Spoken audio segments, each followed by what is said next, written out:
контрабас, виолончель, валтурна, альты, совсем недавно доукомплектовавшие оркестр Республиканского театра оперы и балета. Всего 49 музыкантов и дирижер представит сегодня на суд сыктывкарского зрителя произведения двух великих композиторов Моцарта и Вагнера. Концерт симфонической музыки в Сыктывкаре можно назвать поистине историческим событием. До этого музыканты театра поднимались из оркестровой ямы максимум лишь на одно отделение и не готовили такой сложной программы. Впервые в городе прозвучала 40-я симфония Моцарта, одно из наиболее популярных и знакомых даже неискушенному слушателю произведений, положивших начало новому направлению в музыке – романтизму.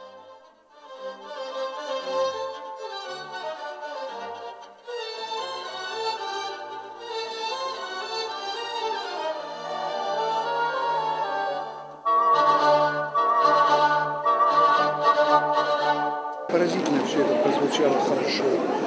Публика была удивительно чуткой.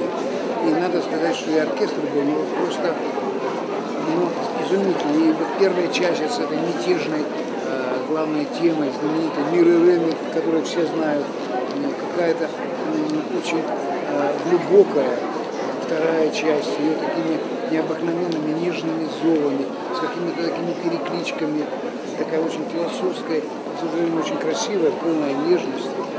И трагический, я считаю, трагический минуэт прозвучал по-особому. Ну и финал, в котором ничего не разрешается, в смысле того конфликта, который заложен, может быть, конфликт с действительностью. Второе отделение было посвящено композитору, творившему на полвека позже, Рихарду Вагнеру. Его в столице Коми также исполняли впервые. 3 увертюры к операм и самый известный фрагмент из «Валькирии» вызывали у критиков сомнения. Чтобы исполнять произведение великого мистика, нужен оркестр из 70 или даже 80 музыкантов. Лишь скрипок для действительно объемного звука среди них должно быть около десятка.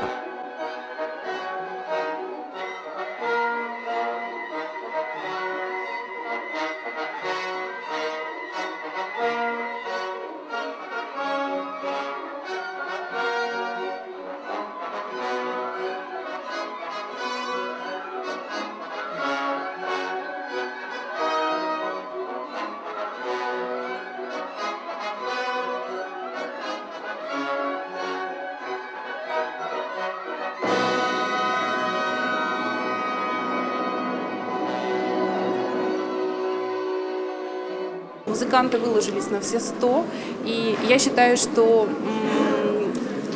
они сделали это достойно, очень достойно. И это действительно очень серьезная заявка на будущее. Я надеюсь, что это начинание будет продолжено. И огромное спасибо, конечно, Азату Максутову, который на голом энтузиазме продвигает такого рода проекты. И я надеюсь, что он получит всяческую поддержку не только от публики, которая будет голосовать своим присутствием на концерте за продолжение таких симфонических вечеров, но и от всех, кто может каким-то образом содействовать этому начинанию. На подготовку к первому концерту ушло почти 2 месяца. Однако, по общему настроению зрителей, занявших практически весь зал, традиции симфонических вечеров быть.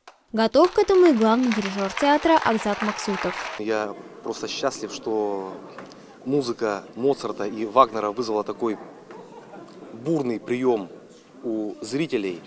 Я рад и счастлив, как у нас оркестр с каким энтузиазмом, с каким подъемом играл эти произведения. И прихожу к убеждению, что такие проекты нужно создавать еще и еще, что в городе действительно есть запрос на симфоническую музыку.